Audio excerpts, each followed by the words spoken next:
Good morning. The beginning of book 6, definite integration. अगर integration आता है तो इसमें कोई दम नहीं है, लेकिन डेफिनेट इंटीग्रेशन है क्या? जैसे कि ए वाला देखिए, एक्स स्क्वायर का इंटीग्रेशन हुआ एक्स क्यूब बाई 3 प्लस सी। चलो ठीक है, मतलब अब यही टेंशन है।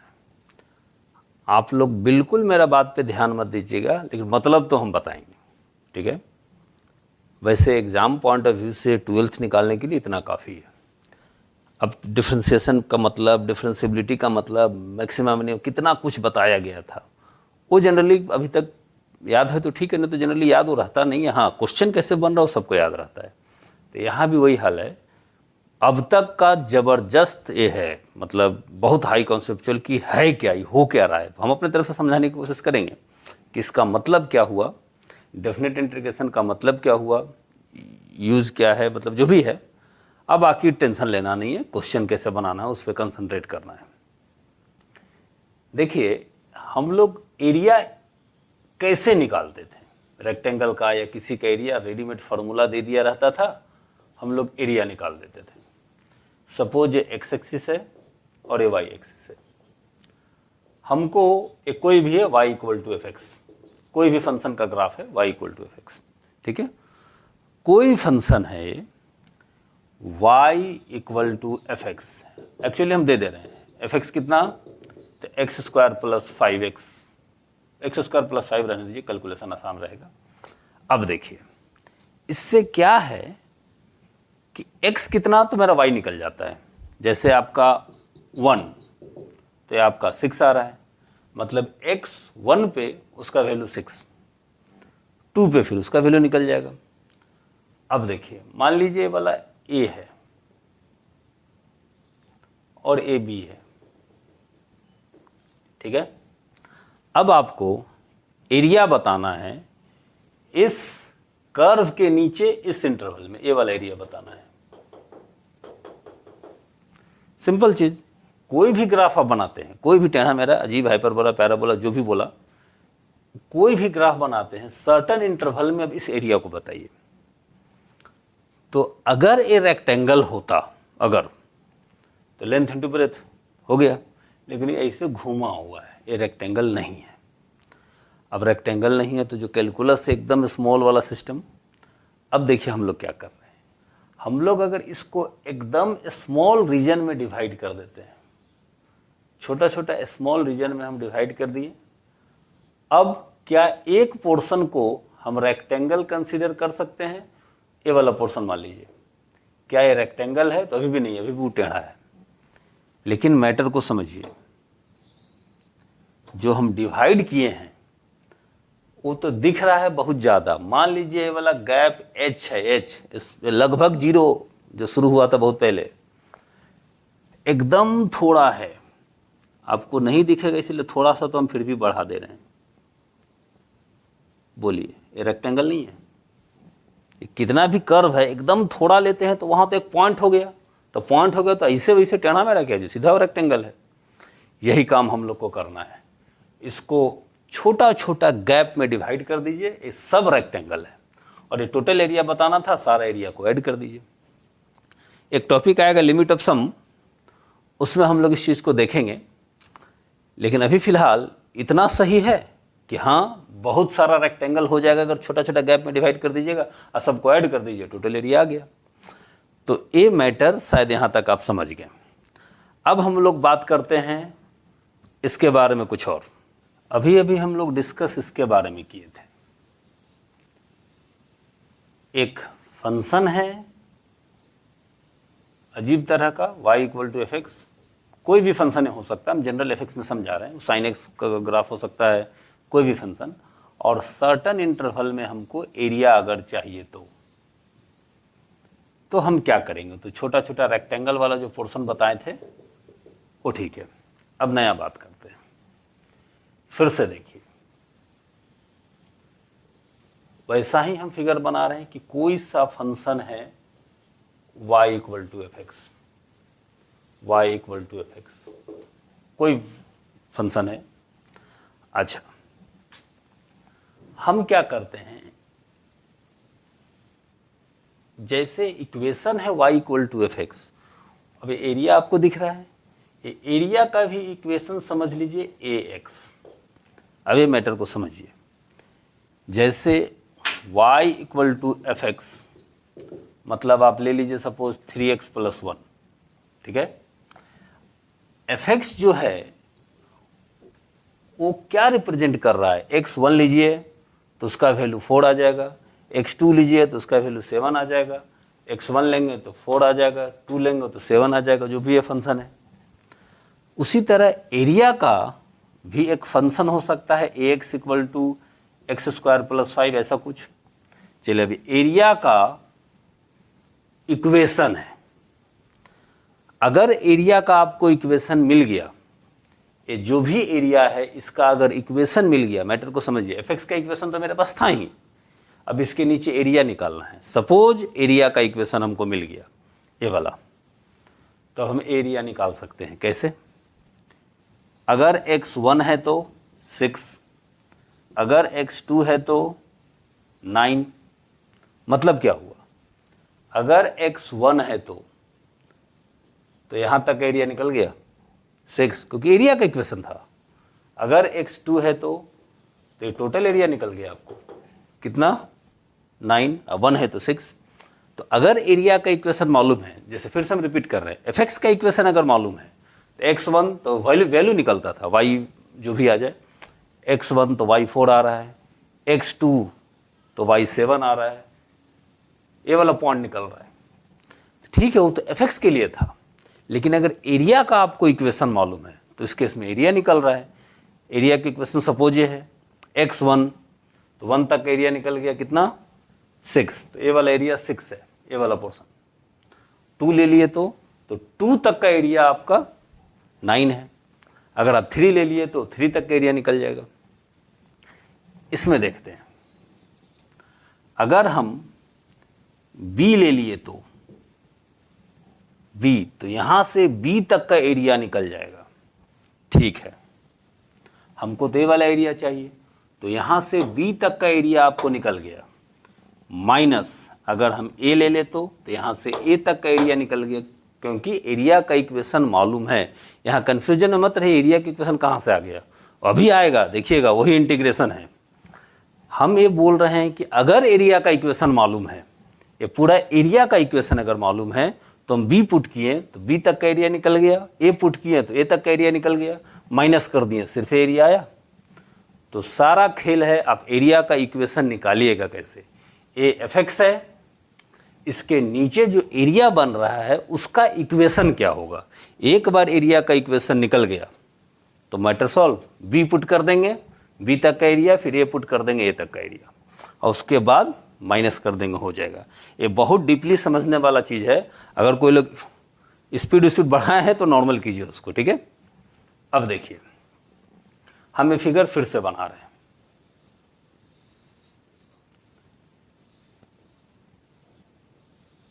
ए y equal to f x, और इसके अंदर का एरिया है सपोज एक्स। वही एरिया का इक्वेशन नहीं मालूम, अभी इक्वेशन हम ढूंढेंगे। हाँ, एफ एक्स का मालूम है आपको, एक्स स्क्वायर एक्स क्यूब कुछ भी है, वो आपका एफ एक्स का इक्वेशन आपको मालूम है, इसका इक्वेशन हम ढूंढते हैं। अब देखिए, ये सब आपका बुक का फर्स्ट पेज में है, एक बार इंटरेस्ट है तो रीड कर लीजिएगा, और उससे भी टेंशन नहीं लेना है। अभी आएगा ना क्वेश्चन कैसे बनाएंगे, फटफट फटफट, उसमें कोई दिक्कत नहीं है। मतलब क्या है वो समझने में दिक्कत है। अभी तक का मैटर ठीक है। एफ एक्स का इक्वेशन आपको मालूम है, एरिया का इक्वेशन नहीं मालूम। अब वो हम देखिए कैसे ढूंढ दें। एक बार एरिया का इक्वेशन ढूंढ लिए तो एरिया और ये सब निकल के रह जाएगा। देखिए, वही जो डिफरेंशिएशन में शुरू हुआ था, x थोड़ा बदलेगा तो y कितना बदलेगा। अब यहाँ देखिए, यहाँ से यहाँ तक जनरल सपोज x है, तो ये वाला एफ एक्स हो जाएगा। यहाँ से यहाँ x और ये वाला एफ एक्स, ठीक है। और ये एरिया का इक्वेशन है, एफ एक्स समझ रहे हैं ना, x हुआ तो इसका value f x, y f x है, तो ये वाला लेंथ एफ एक्स हो गया। अब हम क्या किए, x को थोड़ा सा बदल दिए, इतना डेल्टा x बढ़ा दिए। अब थोड़ा वही डिफ्रेंसिएशन में डेल्टा एक्स क्या था, इसमें बहुत छोटा, मतलब कि एक्स थोड़ा बदल गया। तो एक्स थोड़ा बदल गया तो एरिया भी तो थोड़ा बदलेगा। यहाँ से यहाँ तक का एरिया सपोज एक्स है, अब एरिया भी डेल्टा ए बढ़ जाएगा। सपोज एरिया छोटा सा, यहाँ से यहाँ तक एरिया का जो भी इक्वेशन है, ये थोड़ा एरिया भी तो बढ़ा। चलिए ठीक है, अभी एरिया हो गया, ये वाला पोर्शन का एरिया डेल्टा है। अब देखिए एरिया का इक्वेशन कैसे निकलता है, और एक बार एरिया का इक्वेशन निकल गया तो हम एरिया अच्छा से निकाल के रख देंगे, एक बार बी पुट कर देंगे, वो सब बता चुके हैं। सारा कहानी एरिया का इक्वेशन निकलेगा कैसे, ये तो ठीक है। बहुत एक्स को थोड़ा बदले हैं तो एरिया भी थोड़ा बदलेगा। अब इस एरिया की हम बात कर रहे हैं, पहले हम पूछ रहे हैं क्या ये रेक्टेंगल है, तो देखने से तो नहीं लग रहा है, हम बोल रहे हैं ना है। क्यों है, बहुत थोड़ा मूव किया है, अभी हम सब समझा चुके हैं। ये वाला एकदम स्ट्रेट है क्योंकि ये एक्चुअली में एक पॉइंट है, ठीक है। तो एकदम थोड़ा अगर है तब तो ये रेक्टेंगल कंसीडर कर ही सकते हैं, वो मैटर है। अब आपको अंदर में कुछ दिखे इसके लिए हम बहुत ज़्यादा कर दिए, एकदम क्लियर स्ट्रेट है रेक्टेंगल, ऐसा केस, क्योंकि बहुत छोटा है, आपको दिखने के लिए बड़ा सा दिख रहा है। अब एरिया देखिए, एरिया डेल्टा ए। अब एरिया देखिए, length into breadth, delta x into f x, यही length f x, y equal to f x, यहाँ से यहाँ तक एक्स है तो एफ एक्स हो गया, इंटू एफ एक्स। ये आपका एरिया निकल गया। अब और बात करते हैं, बुक 4 में एप्लीकेशन ऑफ डेरिवेटिव्स में डिफरेंशिएशन का मीनिंग क्या बताया गया था, the rate of change of volume with respect to time dv by dt, the rate of change of area with respect to time. तो यहाँ पर हम लोग क्या करते हैं, ये जो एरिया है, अब एक नया चीज़ देखिए, rate of change, the rate of change of area with respect to x. X बदल रहा है तो एरिया भी तो बदलेगा। यहाँ तक एक्स है तो एरिया ये वाला है, एक्स आगे बढ़ा तो एरिया बढ़ गया। तो एक्स के हिसाब से एरिया कैसे बदल रहा है, तो हम उसको लिख सकते हैं। अगर उस बहुत कॉन्सेप्ट चाहिए बाबू, अगर वो बुक का कॉन्सेप्ट ठीक है तो the rate of change of area with respect to x. अब याद कीजिए उसी बुक का कॉन्सेप्ट, इसको हम लिख सकते हैं delta A by delta x, small change in area small change in x. अभी बुक 4 का कॉन्सेप्ट है, लेकिन लिमिटेशन ये होगा कि delta x tends to zero. थोड़ा ऐसा भूल गए हैं तो वापस वहाँ जाना होगा अगर इसको देखना है तो, या उस वीडियो लेक्चर में देखिए क्लियर ऐसा बताया गया था कि क्या चल रहा है। The rate of change of area with respect to x, x बदलेगा तो एरिया किस हिसाब से बदलेगा, वही एरिया जिसका इक्वेशन हम ढूंढ रहे हैं। तो इसको लिख सकते हैं d A by d x को delta A by delta x, लेकिन डेल्टा एक्स एकदम जीरो होना चाहिए। ठीक है, अब देखिए limit delta A area delta x into f x और delta x tends to zero, delta x cancel, limit delta x tends to zero f x. लिमिट का कॉन्सेप्ट आप याद कीजिए, मान लीजिए लिमिट एक्स टेंड्स टू 4 और यहाँ एक्स स्क्वायर ऐसा कुछ है तो एक्स की जगह 4 पुट करते हैं, लेकिन यहाँ एक्स है ही नहीं, सपोज 5 है तो एक्स है ही नहीं तो सीधा वही आ जाएगा। यहाँ delta x tends to zero है, डेल्टा एक्स यहाँ ऐसा कुछ है ही नहीं तो सीधा एफ एक्स आ गया। मतलब अब डायरेक्ट यहाँ से यहाँ देखिए, the rate of change of area with respect to x, वही इक्वेशन एरिया का, द रेट ऑफ एरिया का इक्वेशन है, the rate of change of area, area किस हिसाब से बदल रहा है विथ रिस्पेक्ट टू एक्स, आया एफ एक्स से, वही एफ एक्स है जिसका एक ग्राफ था y equal to f x. अब मैटर को समझिए, the rate of change of area with respect to x f x है, मतलब एरिया का इक्वेशन। अब डिफरेंशिएशन ऑफ एरिया का इक्वेशन, तो इसको एक साथ समझिए, कोई दिक्कत नहीं, हम सिर्फ ये लिखे थे। हमको एक्स का इक्वेशन चाहिए था, एरिया का इक्वेशन चाहिए था, नहीं मालूम, नहीं मिला एरिया का इक्वेशन, लेकिन इतना कन्फर्म है वो जो एरिया का इक्वेशन है उसको डिफरेंशिएट करेंगे तो एफ एक्स आ जा रहा है, वही एफ एक्स जिसके नीचे का आपको एरिया चाहिए। मैटर फिर से समझिए, हमको इसका इक्वेशन ढूंढना था, एरिया का इक्वेशन ढूंढना था। एक बार एरिया का इक्वेशन ढूंढ लेंगे तो सब एरिया सब निकाल कर रख देंगे। एरिया का इक्वेशन नहीं मिल रहा है, लेकिन एक चीज़ कन्फर्म मिल गया, एरिया का इक्वेशन नहीं मिल रहा है, लेकिन एरिया का इक्वेशन जो भी है उसका डिफरेंशिएशन एफ(x) है। अब डिफरेंशिएशन इंटीग्रेशन को याद कीजिए, इसका डिफरेंशिएशन ओ है तो उसका इंटीग्रेशन ए होगा। अब मैटर को देखिए, इसका डिफरेंशिएशन ए है तो इसका इंटीग्रेशन ऑफ एफ(x) वापस एरिया का इक्वेशन आ जाएगा। तो अब मैटर को समझिए, हमको इसके नीचे का, यहां पे समझा रहे हैं, इसके नीचे का एरिया का इक्वेशन चाहिए, ये वाला एरिया का इक्वेशन चाहिए। तो एरिया का इक्वेशन क्या है, आप इसको इंटीग्रेट कर दीजिए, काम खत्म। तो आप मतलब समझिए इंटीग्रेशन का, आप किसी चीज को इंटीग्रेट करते हैं, कोई भी ग्राफ है, ठीक है। अब इंटीग्रेशन का मतलब कोई पूछ दे, 99.99% लोगों को नहीं मालूम, लेकिन इंटीग्रेशन बन जा रहा है। अगर इंटीग्रेट आप करते हैं मतलब जिसको इंटीग्रेट किए हैं जो आंसर आ रहा है वो उसके नीचे का एरिया का इक्वेशन है। अब आगे देखिए, ये तो मैटर क्लियर हो गया कि हम जिसको भी इंटीग्रेट करते हैं कोई भी फंक्शन को, एक बार हम करके दिखा दे रहे हैं। अगर हम इंटीग्रेट किए x² को तो आंसर आया x³/3, ठीक है, +c जो भी है। अभी +c का मैटर भी समझाएंगे यहाँ। मतलब क्या निकला, x² का ग्राफ पे उसके नीचे का जो रीजन है, x एक्सिस जो भी जिसका भी ग्राफ है x² का ग्राफ को उसके नीचे का जो रीजन है उसका एरिया का इक्वेशन निकला। अब यहाँ 3 पुट कर दीजिएगा तो 3 तक का एरिया निकल जाएगा, 5 पुट कर दीजिएगा तो 5 तक का एरिया निकल जाएगा। ये मैटर है इंटीग्रेशन का। अभी आगे हम लोग यहाँ बात कर रहे थे सर्टेन इंटरवल में निकालना, तब वो देखिए डेफिनेट इंटीग्रेशन। अब एरिया का इक्वेशन निकल गया, चलिए अब इसका एरिया का इक्वेशन निकल गया। क्या निकला एरिया का इक्वेशन, अरे इसका इंटीग्रेशन। अब ये कौन है, तो वही ये वाला है f(x), इसको इंटीग्रेट कर दीजिए तो इसका एरिया का इक्वेशन निकल गया। चलो अब निकल गया, एरिया का इक्वेशन निकल गया, ठीक है।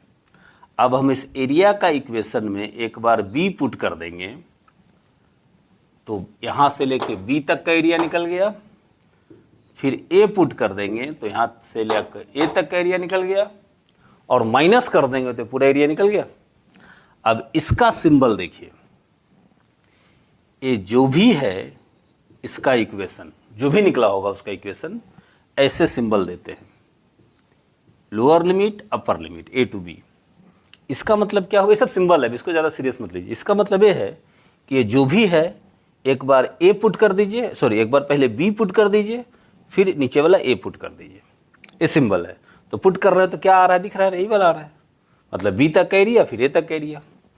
अभी ax कहाँ से आएगा, तो इसको इंटीग्रेट करना होगा, तो वही f(x) को इंटीग्रेट करना होगा। तो हम लोग, इसका मतलब तो हम लोग ये जानते हैं कि इंटीग्रेट कर दिए, काम खत्म। लेकिन अब वैल्यू पुट करना है, तो वैल्यू अगर पुट करना है तो यहाँ लिखना होगा। अब इसका मतलब समझिए यही शुरू होने वाला है। फिर से रिपीट कर रहे हैं, ये आपको दिखेगा। पहला एक्सरसाइज, दूसरा एक्सरसाइज, पूरा बुक में आपको ये दिखेगा इंटरवल a to b। अब ये अगर आपको कहीं दिखा 1 से 3 x² dx, मतलब सुनिए, हम इसको इंटीग्रेट कर देंगे, ठीक है। ए और बी मत देखिए, ए और बी का मतलब ये हुआ कि इंटीग्रेट करके ए और बी पुट कीजिए। इंटीग्रेट इसको करेंगे तो वापस ax आएगा, इसका इंटीग्रेशन वापस उस एरिया का इक्वेशन आ गया, ए आ गया। अब हमको फिट करना है, एक बार b एक बार a का कोई एरिया चाहिए, तो मतलब यही हुआ कि इसको इंटीग्रेट कर दीजिए, लोअर लिमिट अपर लिमिट, फिर यहाँ a और b लिखिए। मतलब ये है कि इसका इंटीग्रेशन के बाद b और a पुट करना है और कुछ दिक्कत नहीं है। तो इसको हम ऐसे यहाँ पे सॉल्व करके एक बार बता रहे हैं। देखिए, मान लीजिए एक केस है, इंटीग्रेशन ऑफ 1 से 2 x² dx, ठीक है, ऐसा कैसे आएगा। इसको बोलते हैं लोअर लिमिट, इसको बोलते हैं अपर लिमिट। ये क्या रिप्रेजेंट कर रहा है कि x² का ग्राफ है, उसके नीचे में 1 से 2 तक के बीच का एरिया कितना है। तो हम क्या कर रहे हैं, देखिए, पहले इसको इंटीग्रेट कर दिए x³ 3। इस 1 2 को ध्यान मत दीजिए, वो 1 2 खाली ये बोल रहा है कि 1 से 2 तक के बीच का एरिया बताइए। हम इंटीग्रेट के पूरा एरिया का ही इक्वेशन निकाल दिए, पूरा एरिया का इक्वेशन आ गया। अब पूरा एरिया के इक्वेशन में 1 से 2 तक के बीच में हमको एरिया निकालना है। एरिया का तो मेरा पूरा इक्वेशन आ गया, लेकिन हमको 1 से 2 तक के बीच में एरिया निकालना है, तो वही 1 से 2 यहाँ लोअर लिमिट अपर लिमिट यहाँ लिख दिए ताकि दिखे कि भाई 1 से 2 तक अब एरिया निकाल रहे हैं। अब 2 तक का एरिया पहले क्या होगा, तो यहाँ से लेके 2 तक का एरिया, तो पहले 2 पुट कीजिए, 2 क्यूब बाई 3, पहले b पुट कर दिए थे, तो यहाँ से यहाँ तक निकल गया। अब इसको माइनस करना है तो माइनस 1 पुट कर दीजिए, 1 क्यूब बाई 3। यहाँ पे c नहीं चलता है, इंटीग्रेशन के बाद यहाँ c नहीं चलता है, क्यों? मान लीजिए प्लस c लिखे हैं तो माइनस करेंगे तो पूरा c ने खत्म हो गया, इधर वाला c उधर वाला c जो माइनस के बाद आ रहा है पूरा खत्म हो गया। तो देखिए बहुत कुछ हम बोल दिए, वो सबसे मतलब नहीं है। मतलब इस बात से है कि क्वेश्चन आएगा तो बन जाएगा कि नहीं, इंटीग्रेट कीजिए, वैल्यू पुट कीजिए, माइनस कीजिए। हमको इंटीग्रेशन आता है, वैल्यू पुट करने आता है, माइनस तो बहुत बढ़िया से आता है। मतलब समझा रहे थे जो उतना खिंचा गया। चलिए हम एक बार इस तरह का फिर से डिस्कस करते हैं इतना पोर्शन को कि हम लोग को क्वेश्चन कैसे बनाना है, आते हैं उस पर। ऐसा क्वेश्चन डेफिनेट इंटीग्रेशन में आपको दिखेगा। पहला एक्सरसाइज में एक्स क्यूब को इंटीग्रेट कीजिए in the interval of 1 2 3, lower limit upper limit, 1 हो गया लोअर लिमिट, 3 हो गया अपर लिमिट। ठीक है, एग्जाम में नंबर मिलेगा यहाँ जो कीजिएगा तो बुद्धि बढ़ेगा, यहाँ देखिएगा तो। ए एक्स क्यूब है, एक्स क्यूब, ठीक है, एक्स स्क्वायर कर देते हैं, इसका ग्राफ आप लोग को पता होगा, x square. Function x square है, y equal to x square, f x equal to x square, जो बोलिए, इसका एक ग्राफ है। ठीक है, ए 1 है, ए 2, 1 से 2 था ना, 1 से 3, इसको भी 2 कर दे रहे हैं। हाँ 1 से 2,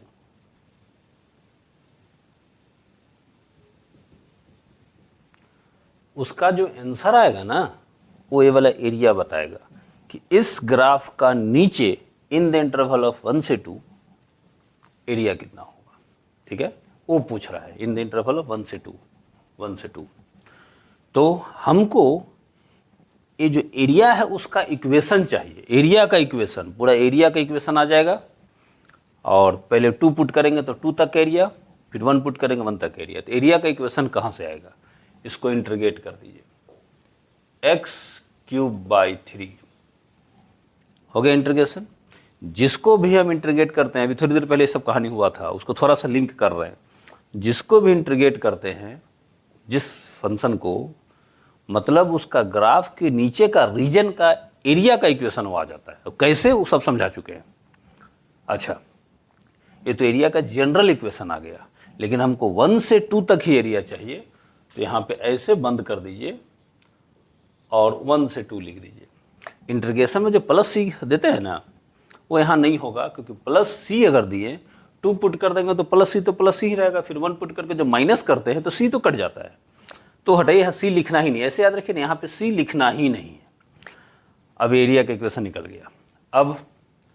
अब हम एक बार 2 पुट करेंगे। यहाँ हम 2 तरीका से बता रहे हैं, ऐसे भी बना सकते हैं, ऐसे भी बना सकते हैं। हम 2 पुट किए, 2 क्यूब बाई 3, मतलब यहाँ से 2 तक का एरिया निकल गया, छोटा वाला भी निकल गया, टोटल निकल गया। माइनस 1 पुट किए, 1 क्यूब बाई 3, 1 पुट किए तो 1 तक का एरिया निकला। अब माइनस कर दिए तो एरिया माइनस हो गया, बच गया एरिया। अब ये आ रहा है 8 by 3 minus 1 by 3 is 7 by 3, ये एरिया निकला। अच्छा, दूसरा मेथड क्या है, देखिए दोनों सेम ही है, लेकिन कोई कॉम्प्लिकेटेड क्वेश्चन में ऐसे कीजिएगा। हम 2 और 1 पुट कर रहे हैं एक्स के जगह, कांस्टेंट टर्म तो 3 ऐसे ही रह जा रहा है, तो आप कांस्टेंट टर्म बाहर निकाल के एक्स क्यूब 1 से 2 ऐसे कर दीजिएगा। वो 3 बाहर हटाइए, कांस्टेंट टर्म बाहर, 1 बाई 3, एक बार 2 पुट किए तो 2 क्यूब, माइनस 1 पुट किए तो 1 क्यूब, 1 बाई 3, 8 माइनस 1 7, तो वही 7 बाई 3 आ रहा है। तो ज़्यादा हैवी चीज़ नहीं है, आपको दोनों सेम ही लगा होगा, लेकिन कोई हैवी क्वेश्चन में बोले ना, जहाँ जहाँ हम गलती होते देखते हैं, वो पोर्शन को बताते हैं। तो हैवी क्वेश्चन में देखिएगा तो कांस्टेंट टर्म को बाहर लेके भी कर सकते हैं। अब हो गया, एरिया निकल गया इसका। भूलिए इस सब को, अगर नंबर लाना है तो याद सिर्फ इसको रखिए। एरिया निकला, का निकला पता नहीं, हमको करना कैसे उस पर ध्यान दीजिए।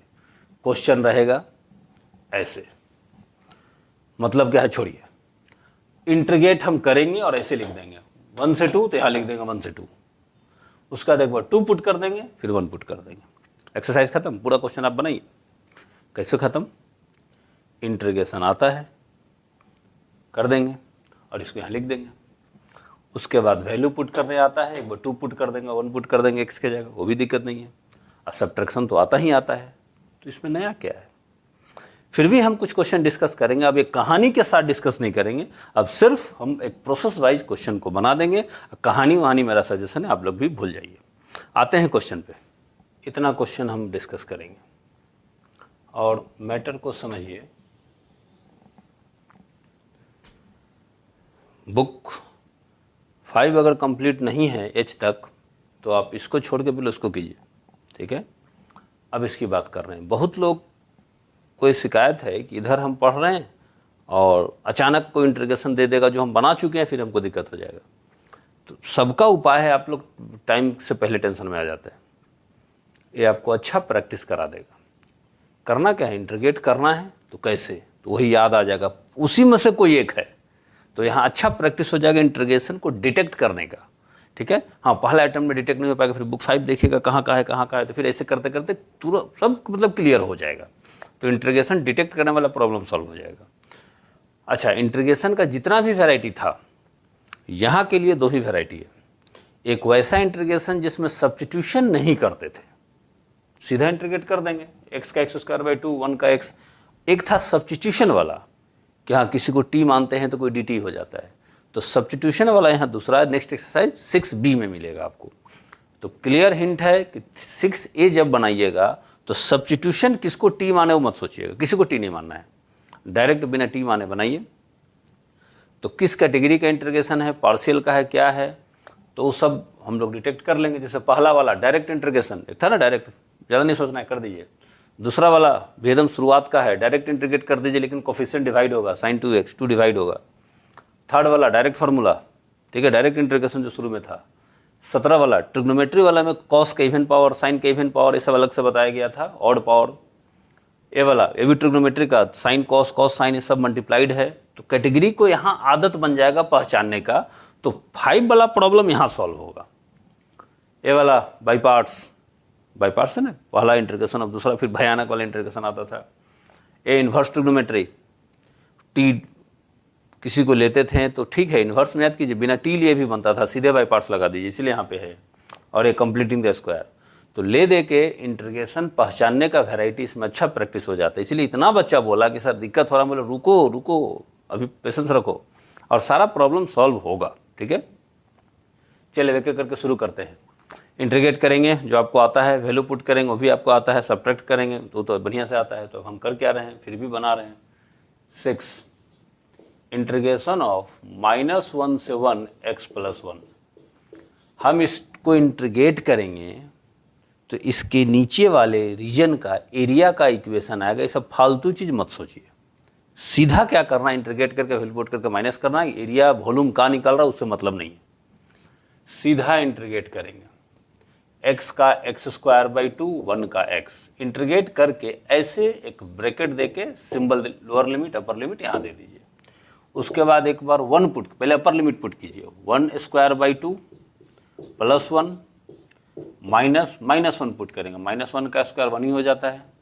चलिए -1 का स्क्वायर/2 -1।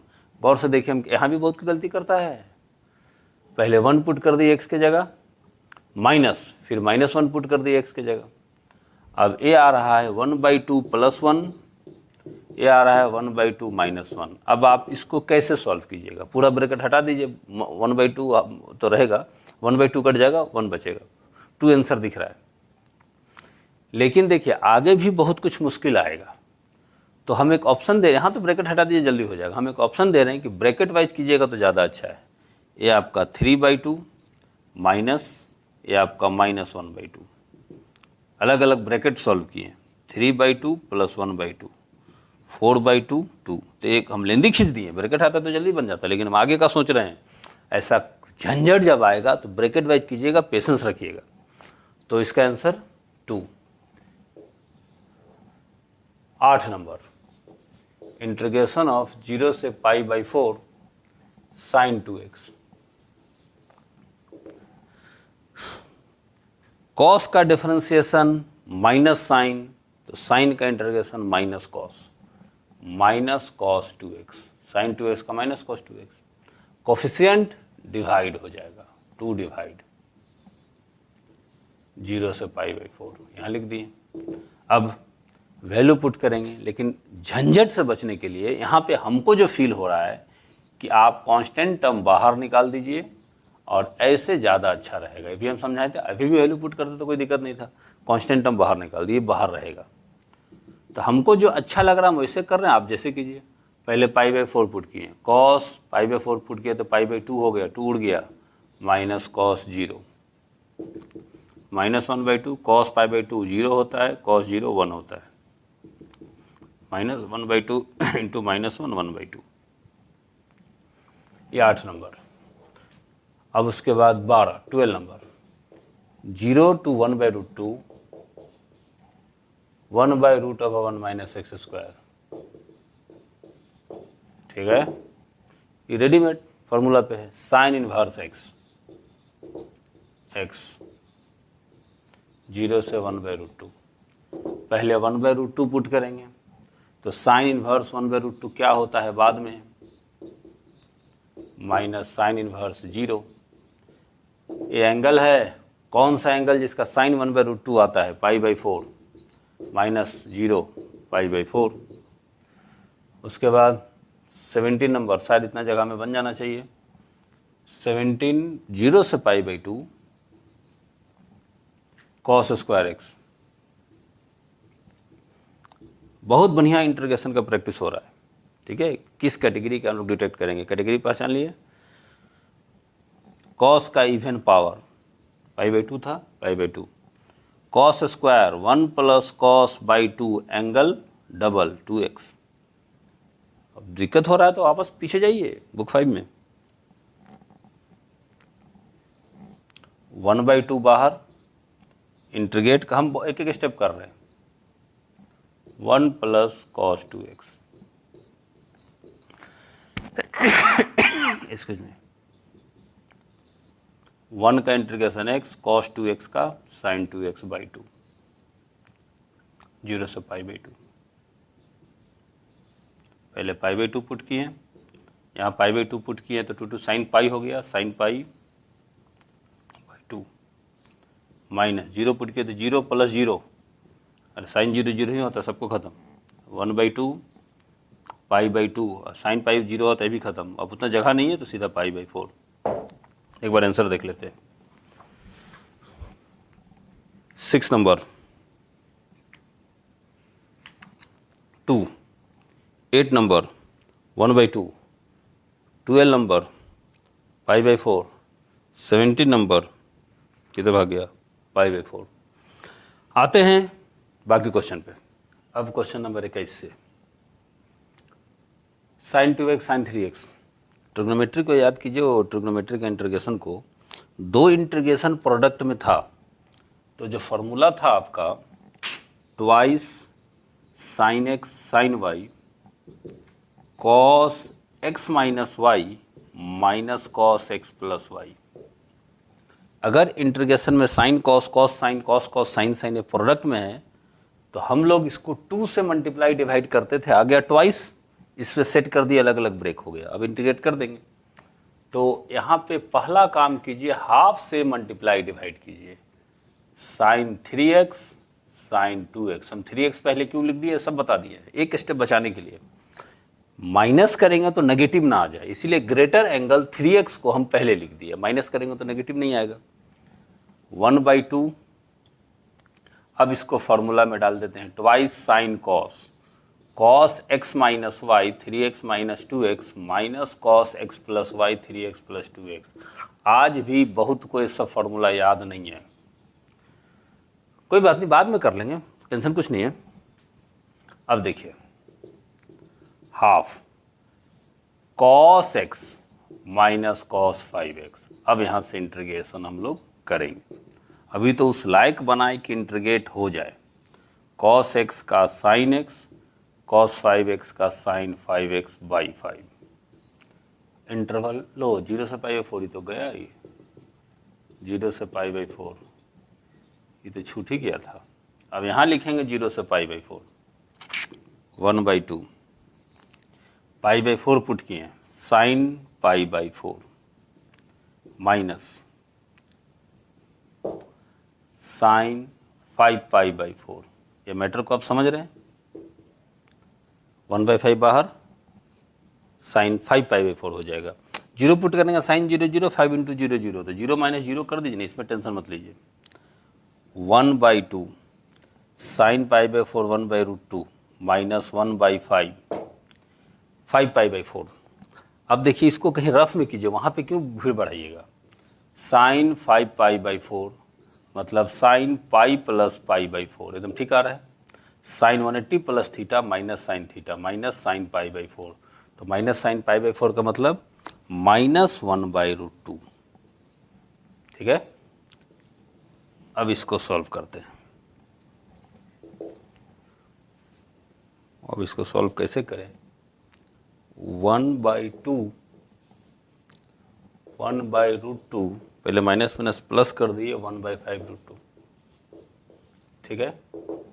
अब इसको सॉल्व करने के लिए ऐसा करते हैं, मेरा अपना स्टाइल है, 1/2 1/√2 कॉमन ले लीजिए, तो 1 + 1/5 झंझटे खत्म, 1/2√2 यहाँ 5 एलसीएम लिए, 5 + 1 6, तो 3/5√2 कट गया, ठीक है, होना चाहिए। नेक्स्ट है आपका 21 के बाद 22, 0 to π/2 x² cos 2x dx। ये बाई पार्ट जाएगा, पता नहीं इतना जगह है भी कि नहीं, देखते हैं। बाई पार्ट जो था पहला इंटीग्रेशन, दूसरा आगे बढ़ते हैं। First integration second cos 2x का sin 2x/2 जो तरीका है, माइनस एक भयानक टाइप का इंटीग्रेशन, पहला का डिफरेंशिएशन और दूसरे का इंटीग्रेशन sin 2x/2। देखिए अब ये जो इंटरवल है 0 से π/2, ये पोर्शन तो इंटीग्रेटेड है, इसको इंटीग्रेट करना है, तो आप ऐसा कीजिएगा, एक हैवी ब्रैकेट दीजिएगा और ये इंटरवल 0 से π/2 यहाँ दे दीजिए। मतलब ये हुआ कि कुछ भी आ जाए मेरा आंसर, जो इंटीग्रेशन हम कर रहे हैं कुछ भी आंसर है, लास्ट में एक काम पुट करके सिंप्लीफाई करना है जो भी है। तो यहाँ आप कुछ मत दीजिए, अपना एक हैवी वाला बाहर दे दीजिए। अब x² sin 2x/2 minus integration of x sin 2x, 2 cancel हो गया, ये हैवी वाला यहाँ रहने दीजिए, 0 से π/2। अब यहाँ अब ये फिर बाई पार्ट से जाएगा, तो वो फिर बाई पार्ट से जाएगा, तो देख लेते हैं। x² sin 2x/2, ठीक है, माइनस हैवी ब्रैकेट दिए हैं क्योंकि बाई पार्ट्स में 2 पार्ट में ब्रेक होगा, 2 पार्ट में ब्रेक होगा तो माइनस दोनों के आगे रहेगा। x sin 2x का माइनस cos 2x/2, पहला इंटीग्रेशन, दूसरा माइनस भयानक वाला इंटीग्रेशन, पहला का डिफरेंशिएशन, दूसरे का इंटीग्रेशन माइनस cos 2x/2। अब इसका इंटीग्रेशन बाकी है 0 से π/2। ये ब्रैकेट जो दिए थे इसको प्लस करेगा। अब देखते हैं इसका क्या हो रहा है। अब इसमें हमको डर नहीं लगने लगा कहीं कुछ सिली मिस्टेक इधर उधर कुछ हो जाए। x² sin 2x/2, x² sin 2x/2 minus minus plus x cos 2x/2 plus x cos 2x/2, ठीक है। फिर ये माइनस माइनस प्लस और एक माइनस बच गया, 1/2 बच गया, तो माइनस 1/2। फाइनल बचा integration of cos 2x, integration of cos 2x, और 0 से π/2 यहाँ दे दीजिए। अब इसका एक इंटीग्रेशन करना है। अब देखते हैं, x² sin 2x/2 plus x cos 2x/2 minus 1/2, cos 2x का इंटीग्रेशन जो होगा वो sin 2x/2। अब हम एक स्टेप एक्स्ट्रा नहीं ले जाते हैं इस 2 2 4 करने के लिए, अब हम डायरेक्ट वैल्यू पुट कर रहे हैं। अब वैल्यू पुट करेंगे तो देखिए, पहले π/2, पाई बाई 2 पुट करेंगे तो पाई स्क्वायर बाई 4 जो हो जाएगा, लेकिन यहाँ गौर कीजिए पाई बाई 2 पुट करेंगे तो साइन पाई 0 खत्म। अब यहाँ 1/2 एक्स के जगह pi by 2 cos 2 into pi by 2, तो 2 कैंसिल, कॉस पाई -1 होता है। अगर किसी को पता नहीं कॉस पाई कितना होता है तो पाई -0 कॉस 90 माइनस थीटा सबसे निकाल लीजिए। अच्छा यहाँ पाई बाई 2 पुट करेंगे पाई 0, तो ले देखो 0 हो जा रहा है माइनस। अब 0 पुट कर रहे हैं, 0 कितना, अरे वाह बहुत अच्छा लगा जी, 0 + 0 - 0 भयानक। 0 पुट करेंगे x 0 यहाँ साइन 0 हो गया, तो बहुत हमको अच्छा पसंद आया है। -π/4 एक बार देख लेते हैं, ये -π/4। तो ये था पहले क्वेश्चन नंबर 21 3/5√2, ठीक है। Question number 22 -π/4। तो ठीक है, टाइम पास कर रहे हैं, सब तो आपको आता है, बस डर है कि सब में सिली मिस्टेक ना हो जाए। हमसे नहीं हुआ, अच्छा बात है, लेकिन कहीं भी हो सकता है। क्वेश्चन नंबर 22 अब आते हैं बाकी दोनों पे। 23 number, sine inverse 2x/1 + x²। देखिए अब इसमें हम क्या बोले, अब ट्वाइस tan इनवर्स x को हम साइन इनवर्स में लिख सकते हैं 2x/1 + x²। Twice tan inverse x को हम कॉस इनवर्स में लिख सकते हैं 1 - x²/1 + x²। और एक और था ट्वाइस tan इनवर्स x को हम tan इनवर्स में लिख सकते हैं 2x/1 - x²। तो ये सब कहानी है, अब ये सब याद होना चाहिए। तो सीधा इसको लिखिए आप ट्वाइस tan इनवर्स x, खत्म। अब इन्वर्स वाला सब्स्टिट्यूशन से बनता था और एक बाई पार्ट से बनता था, 2 मेथड था। अगर आप देखें हैं तो वो इन्वर्स वाला बाई पार्ट्स वाला एक्सरसाइज, तो 2 बाहर, integration of tan inverse x × 1। अकेला इन्वर्स या लॉग रहता था तो × 1 करके बनता था। तो इसमें आपका पुराना बुक का सारा प्रैक्टिस हो रहा है। मेन प्रॉब्लम है कि डिटेक्ट कैसे करेंगे, ये वाला है सब मिक्स है, आप डिटेक्ट करते जाइए। लेकिन ये फर्स्ट एक्सरसाइज है, कहीं भी हम सब्स्टिट्यूशन नहीं किए, इसको टी नहीं माने, वो सब सेकंड एक्सरसाइज में आएगा। तो ट्वाइस, अब क्या कर रहे हैं, बाई पार्ट्स। पहला integration of x 1x minus पहला का डिफरेंशिएशन, दूसरे का इंटीग्रेशन, और ये इंटरवल यहाँ दे दिए, ठीक है। First integration of second minus differentiation of first, integration of second, और उसको फिर इंटीग्रेट करना है। Twice x tan inverse x minus, अब इसको x/1 + x², एक कैसे इंटीग्रेट होगा, थोड़ा सोचिए। तो इतना कुछ पढ़ लें आप लोग। इसको 1/2 से डिवाइड इनटू करेंगे तो नीचे का एग्जैक्ट डिफरेंशिएशन ऊपर आ गया, तो लॉग 0 से 1 इंटरवल है। Twice x tan inverse x हम इंटू कर दिए, इसको इंटू किए तो 2 कट गया, माइनस 2 कैंसिल हो गया। अब इसका इंटीग्रेशन log 1 + x² 0 से 1। हम बाहर वाला 2 अंदर इंटू क्यों कर दिए, कट रहा था इसके लिए, वरना ऐसा ज़रूरत नहीं था। अब ये आया, अब एक बार 1 पुट करेंगे, twice into 1 tan inverse 1 π/4 minus log 1 put किए 1 + 1 2। मॉड नहीं दे रहे हैं क्योंकि 2 साफ पॉजिटिव दिख रहा है। मॉड देते क्यों है, क्यों पॉजिटिव है दिखाने के लिए, 2 तो साफ पॉजिटिव है। 1 पुट कर दिए, माइनस 0 पुट किए तो ये 0 ख़त्म, 0 की वजह से 0, और 0 पुट किया log 1 0 होता है। तो फाइनल आंसर आया π/2 माइनस log 2, π/2 माइनस log 2। अब जैसा दिख रहा है हमको लगता है कि आंसर होना चाहिए। अब आते हैं 24, कंप्लीटिंग द स्क्वायर, -1 से 1 dx x² + 2x + 5, ठीक है। देखिए ये सब एक्सरसाइज हम लोग बना चुके हैं, सम स्पेशल जो कंप्लीटिंग द स्क्वायर। तो हम जो इतना डिटेल में बताते थे एक स्टेप, यहाँ थोड़ा दिमाग लगा रहे हैं, क्योंकि मेन तो वहाँ बता दिए। यहाँ देखिए कंप्लीटिंग द स्क्वायर का नया मेथड, x² + 2x है, होल स्क्वायर के लिए यहाँ 1 चाहिए, तो x + 1 का होल स्क्वायर हो जाएगा। आई 5 को 4 लिख दीजिए, अब काका कर दिए, 5 को 1 + 4 में ब्रेक कर दिए, ये कंप्लीटिंग द स्क्वायर हो गया। सुनिए ना, आपको जैसे करना है आप कीजिए, लेकिन बहुत प्रैक्टिस कर लेने से फटाफट दिमाग में सब आने लगता है। अब उतना क्या प्लस माइनस होता तो सब खत्म, उससे भी करके देखिए आएगा ही, आएगा फाइनल -1 से 1 x + 1 का स्क्वायर और +2 का स्क्वायर। आप जैसे कर लीजिए, अपना स्टाइल से आना यही है। तो थोड़ा फास्ट कर सकते हैं तो कर दीजिए। अब x² + a² 1/a 1/2 tan inverse x/a x + 1/2। अभी बड़ा सा 2 के बाहर क्यों दे रहे हैं, यहाँ ब्रैकेट दीजिए ना, कांस्टेंट टर्म से बाहर, -1 से 1 1/2। एक बार हम पुट किए 1, तो tan इनवर्स 1 पुट किए तो 1 + 1 2/2 1, ठीक है। tan इनवर्स एक बार अब -1 पुट किए तो उड़ गया है tan इनवर्स 0। इतना हैवी ब्रैकेट देने का क्या जरूरत था, ठीक है।